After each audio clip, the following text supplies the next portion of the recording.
Hi, 8th graders, and here we are, last Monday before Thanksgiving. It is Monday, November 16th, and I'm sure that you are just as excited as I am about having a little break and having some of that yummy Thanksgiving dinner in just about 10 days.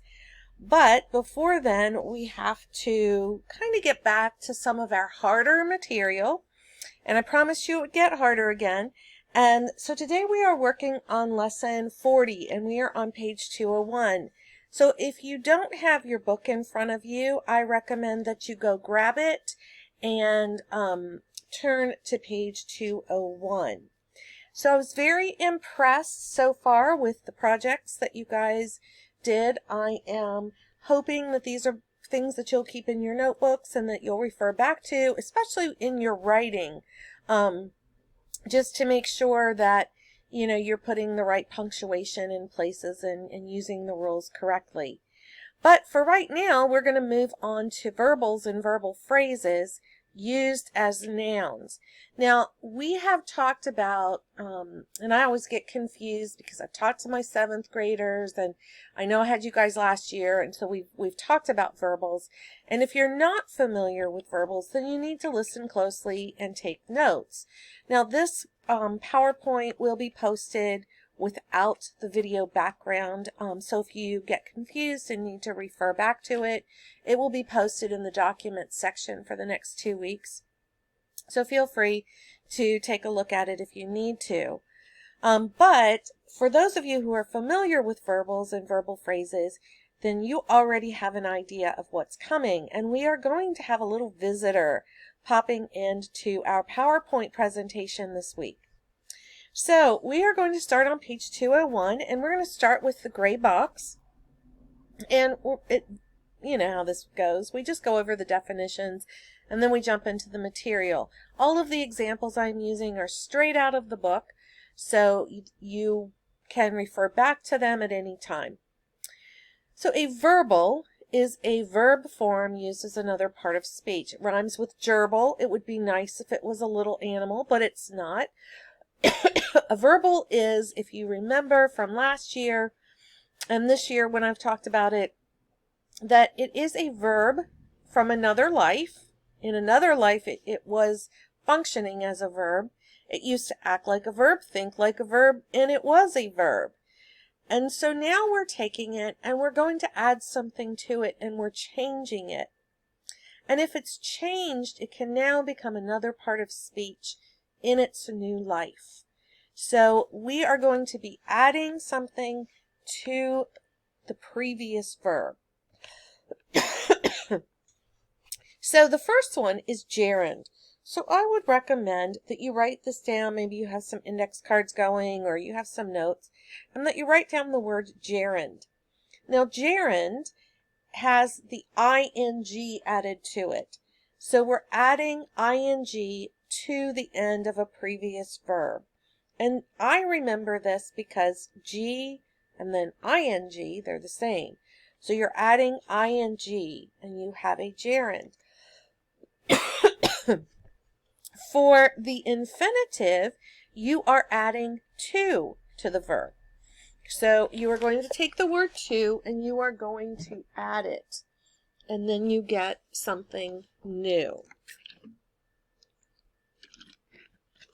All right. Let's turn to the next slide.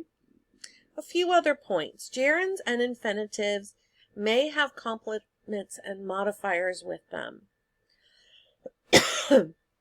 A noun or pronoun used as a modifier before a gerund must be in the possessive case, and a verbal or verb phrase used as a noun is diagrammed on the pedestal. Now we're going to talk through all of these. Okay, so let's take a look at page 202, and we're going to talk about each one. We're going to talk about gerunds, then we're going to talk about the infinitives, and then we're going to take a look at the diagramming. So look on page 202 if you're not already there, and there's always clue words. So remember, I keep talking about you being grammar detectives, and so the clue that you're looking for here is the ing. If you see an ing, you will likely have a gerund. Not always, though. Sometimes the ing will be part of the verb phrase. So, I will be singing tomorrow is part of a verb. But if I said singing is fun, then it suddenly becomes the gerund. So you just have to look. If you have an ing word and it has helping verbs around it, it's probably part of a verb phrase. But if it doesn't, and it comes, especially if it comes at the very beginning or the very end of a sentence, then you've probably got a gerund. So look for that clue, the ing. Here's a couple of examples. Farming is a worthy occupation. What is a worthy occupation? Farming is. So ask that question and see if you can find it as the subject. So here it is, farm, and it has ing added to it.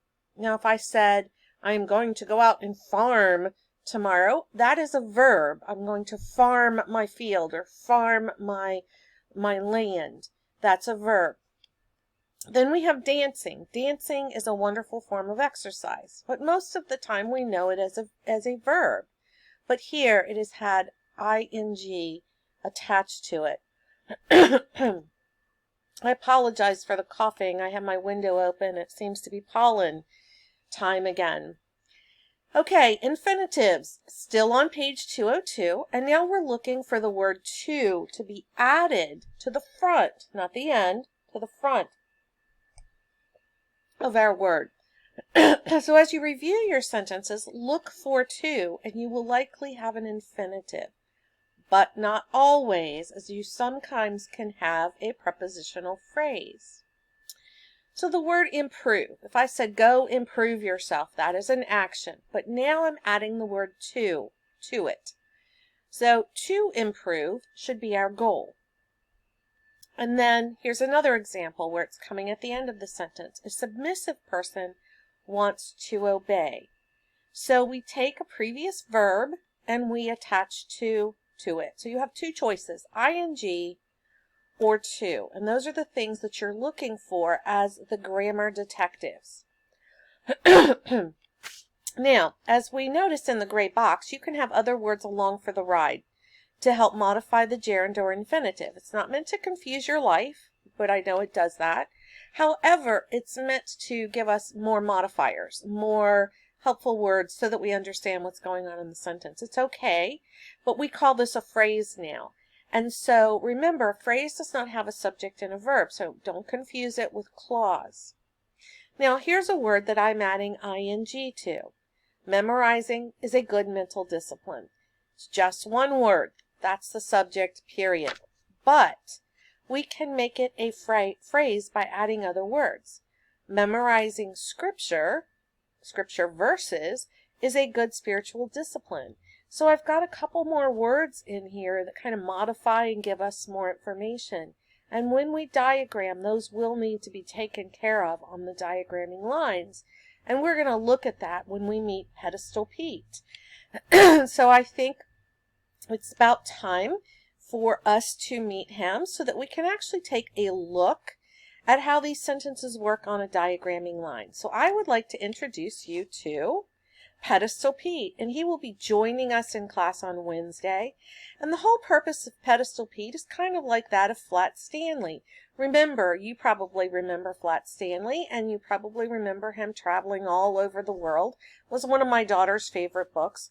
Well, Pedestal Pete is a cousin of Flat Stanley, and Pedestal Pete has actually been traveling around the diagramming lines, and so he will actually be moving depending on what the function is in the sentence. So let's take a look at the first one and see where he shows up.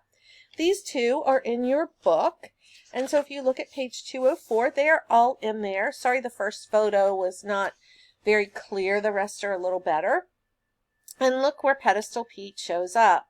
Pedestal Pete actually shows up in the subject. So remember, Pedestal Pete can move all over the place.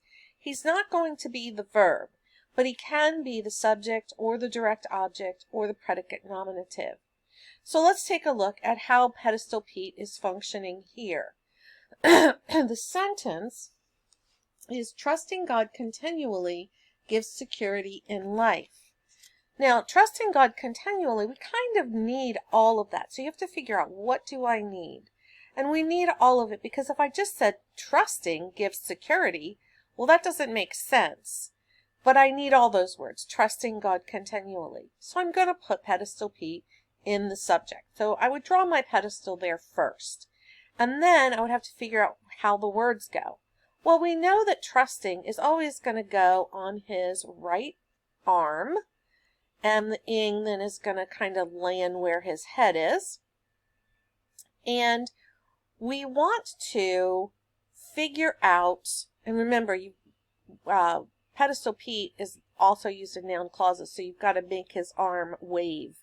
When we have our verbals, we have to make his arm wave. So remember the verb, the action of waving. So just wanted to point that out.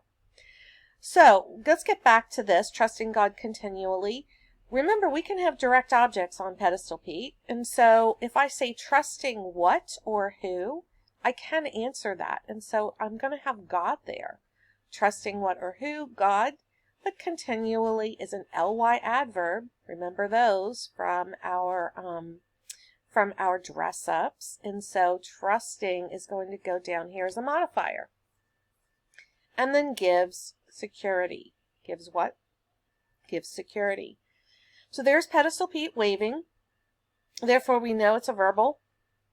And we have trusting God continually, all up on his, kind of his head. And we could even call this his other hand, kind of being weighed down, however you want to do it. All right, let's see where he shows up in the next one. Now, in the next one, he shows up in the direct object spot. One evidence of pride is refusing help. Well, there's an ing, so the clue, hopefully your antenna went up. And he's going to wave his hand again because it's a verbal. And so we have refusing kind of working its way around the diagonal shift there.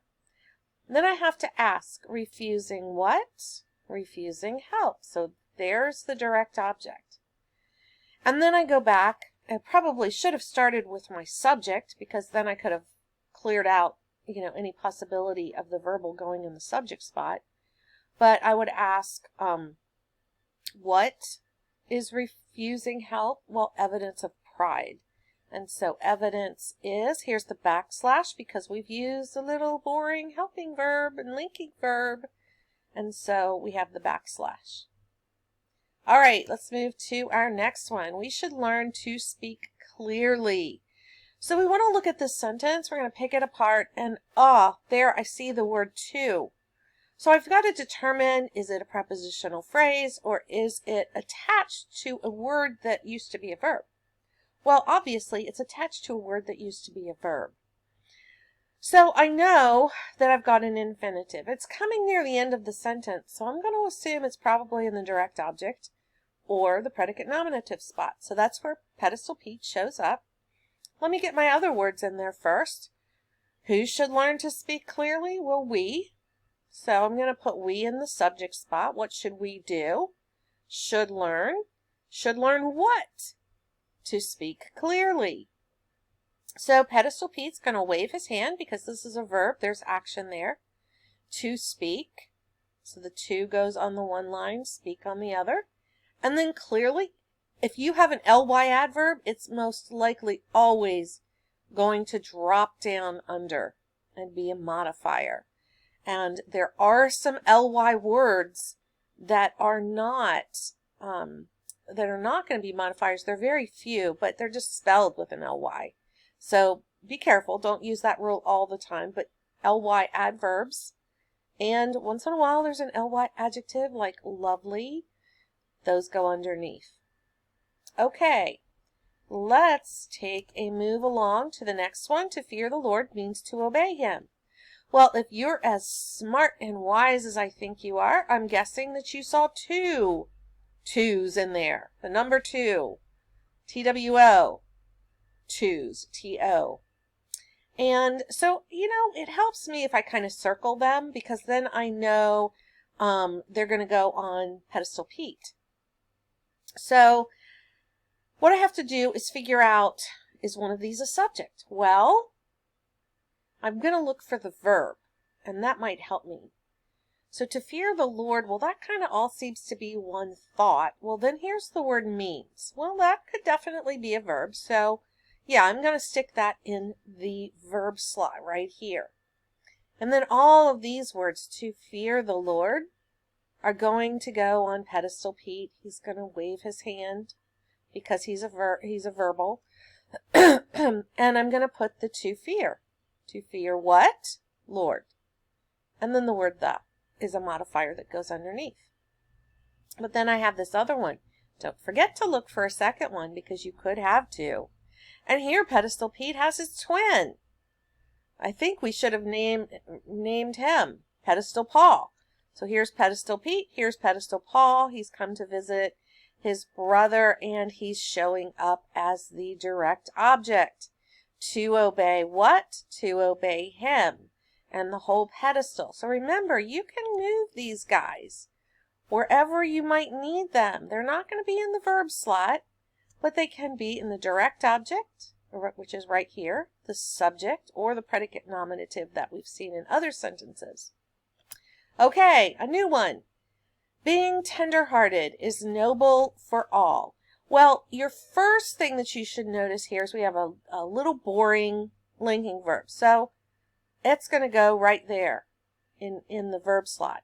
That means a backslash.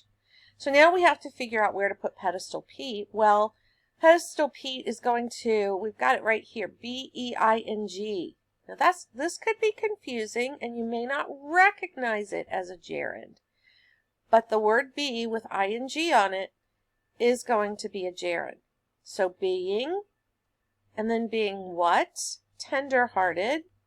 And they have put a backslash here because this is technically, be is technically a linking verb. I know, super confusing.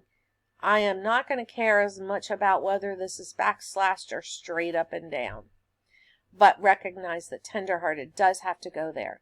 And you should recognize that this is an adjective. Tender-hearted is an adjective, which means predicate adjective backslash. So there is Pedestal Pete waving again because this is a verbal and that's an action word, waving at us. And so there we have it, how to diagram a whole bunch of these. So again, I use the samples right out of your book rather than different samples. And as you work through your homework, please let me know on Wednesday what questions you may have. So I'm not going to do the class practice because that's going to make this video really long, but I would encourage you to circle any questions that you have that we can go over in class. If you have any questions in the meantime on Monday or Tuesday, just let me know through email and I will attempt to answer them, and I will plan to see you on Wednesday.